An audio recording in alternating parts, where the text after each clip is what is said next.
Hello friends, कैसे हैं आप लोग। मैं आपका अपना अंकित सिंह जी नॉलेज और एजुकेशन में आपका बहुत बहुत स्वागत करता हूं। और मैं आज आपको साइंस फैक्ट्स स्पेशल शो के दूसरे तीसरे एपिसोड के दूसरे पार्ट में लेकर चला आया हूँ। और आपने उस दिन स्ट्रक्चर ऑफ आई यानी आँख के बनावट के बारे में पढ़ा था और आँख के सभी प्रकार के अंगों के बारे में पढ़ा था। आज हम लोग आँख से किस प्रकार देखते हैं इसके बारे में जानेंगे। तो चलिए देखते हैं।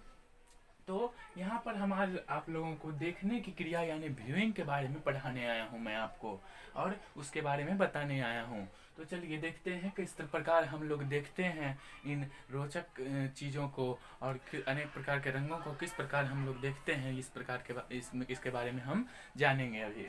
तो चलिए देखते हैं देखने की क्रिया।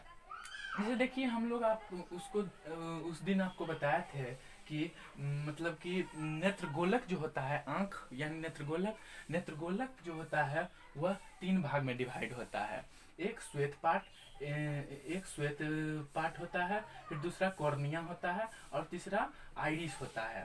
तो कॉर्निया जो होता है वह कॉर्निया आगे की तो और उभरा हुआ पार्ट होता है, श्वेत पार्ट अंदर की ओर होता है, और ब्लैक कलर का जो बीच का पार्ट होता है, आइरिस पुतली जो कुछ भी इसमें प्रेजेंट होता है, वही सब तीसरा पार्ट होता है। तो पहले पार्ट कॉर्निया यह हो गया। तो इस तरह से हम मानव नेत्र का यह फिगर हमने आपको बना दिया है। अब आपको बताते हैं देखने की क्रिया होती है। सबसे पहले तो आप ये जानिए कि हमारा आंख जो होता है प्योर कैमरा की तरह होता है। जैसा कि हम लोग अभी कैमरा में वीडियो बना रहे हैं, तो कैमरा की तरह ही हमारा आंख होता है। उसमें होता है क्या, देखिए कैमरा में डायफ्राम होता है, जो कि फिल्म चित्र जो कुछ भी हम देखते हैं तो वो डायफ्राम में दिखता है। तो उसका जो कार्य क्या करता है, उसका कार्य रेटिना करता है जो पीछे की तरह होता है। आगे में लेंस होता है, वह लेंस का कार्य नेत्र लेंस करता है। और पुतली जो करता है, पुतली आइरिस ये सब जो होता है, ये सब क्या कार्य करता है जानते हैं। ये सब प्रकाश की क्रिया को बढ़ाने और घटाने का कार्य करता है। तो इस तरह से इसमें होती है। तो सबसे पहले देखिए होता है क्या। मान लीजिए किसी वस्तु पर, यहाँ पर एक वस्तु है, यहाँ पर एक वस्तु है, तो यहाँ पर एक बल्ब है, इससे प्रकाश की किरण निकली, इससे प्रकाश की किरण निकली, और यहाँ से पढ़ करके यह हमारे कॉर्निया पर जाकर के पड़ी।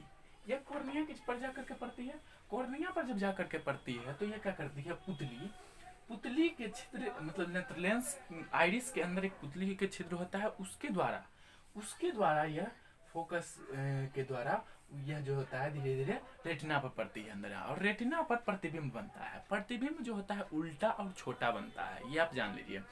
यहाँ पर जो बनता है रेटिना पर प्रतिबिंब बनता है, और यह उल्टा और छोटा बनता है। लेकिन हमारा जो दिमाग होता है वह हमेशा सीधा और बड़ा चित्र बनाने के लिए संवेदनशील होता है।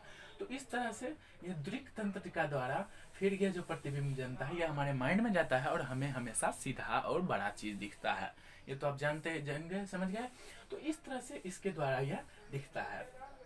और इसमें सिलियरी पेशियां जो क्या करती हैं, इस प्रतिबिंब को वक्त वक्त पर मतलब कि नेत्रगोलक मतलब कि ये जो नेत्र लेंस है इसको घटाती है बढ़ाती है, इसकी दूरी को तय करती है। फोकस दूरी को बढ़ाने घटाने का काम यह जो होता है सिलियरी पेशियां यानी सिलियरी मॉलिक्यूल्स जो होती है या करती है। मसल्स जो होती है या करती है, सिलियरी मसल्स सॉरी। तो सिलियरी मसल्स यह कार्य करती है। और आइरिस इस प्रकाश की घटाता बढ़ाता है। और पुतली जो होता है, पुतली का सबसे मेन कार्य देखिए क्या होता है, यह अंधेरा जब रहता है तो उस समय यह जो होता है मतलब कि बहुत फैल जाती है, और जब बहुत ज़्यादा रोशनी होती है तो यह सिकुड़ जाती है। यह पुतली का कार्य होता है। तो यह सब होता है।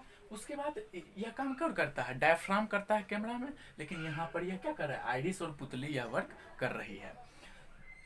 तो इसी तरह हम कहा था ना आपको, कैमरा जो होता है कैमरा की तरह ही हमारा आंख होता है। आंख भी हमारे कैमरे की तरह ही देखता है।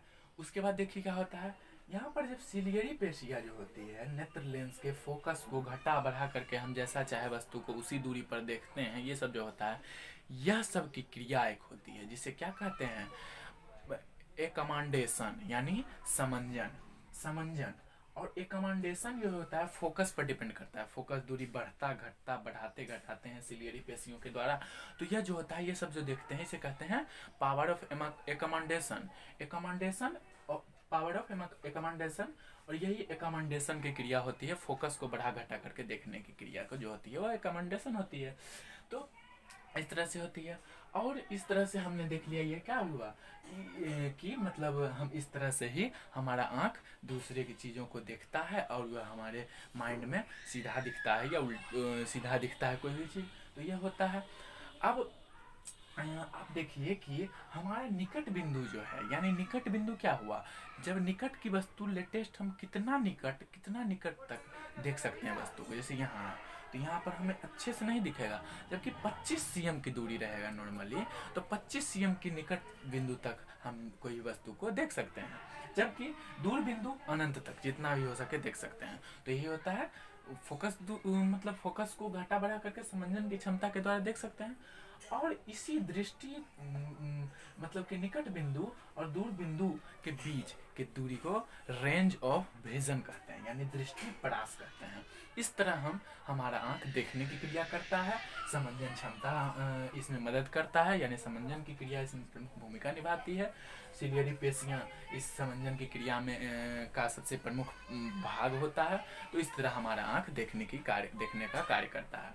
दोस्तों, आशा करता हूँ आपको यह वीडियो बहुत पसंद आया होगा और आप लोग समझ गए होंगे कि आँख किस तरह देखता है, सुनता है, जो कुछ देखता है, मतलब कि देखता है तो किस तरह देखता है, मतलब कि किस प्रकार की क्रियाएं होती हैं, हमारा आँख कितना देख सकता है, ये सब आप लोग जाने होंगे। आशा करता हूँ आपको पसंद आएगा।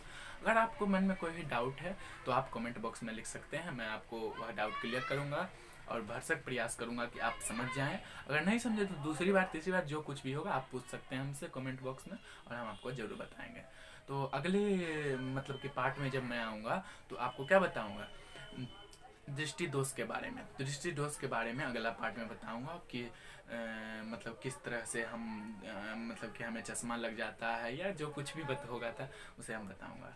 तो बहुत बहुत धन्यवाद दोस्तों, मेरे चैनल को सब्सक्राइब करें, वीडियोज़ को लाइक करें और शेयर करें, और इस तरह से मैं अब विदा लेता हूँ।